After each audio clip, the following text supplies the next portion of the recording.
Malayo man sa kabiasnan ang ating mga katutubong mangyan, sila po ay namumuhay ng mapayapa at maligaya. Sa kabila man ng kahirapan ay nagpapatuloy pa rin sa buhay. Alam nyo ba na hindi hadlang ang kahirapan para tayo ay maging masaya at maligaya?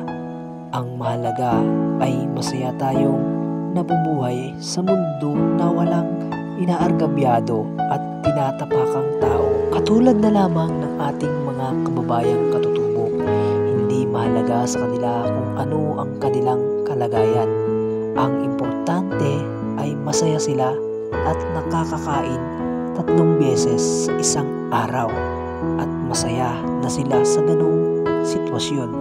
Ang mahalaga ay wala silang tinatapakang tao. At kung nagustuhan mo nga ang ating video, pakishare naman po para malaman o maipakalat sa buong mundo na hindi hadlang ang kahirapan para mamuhay sa mundong ito. Maraming salamat.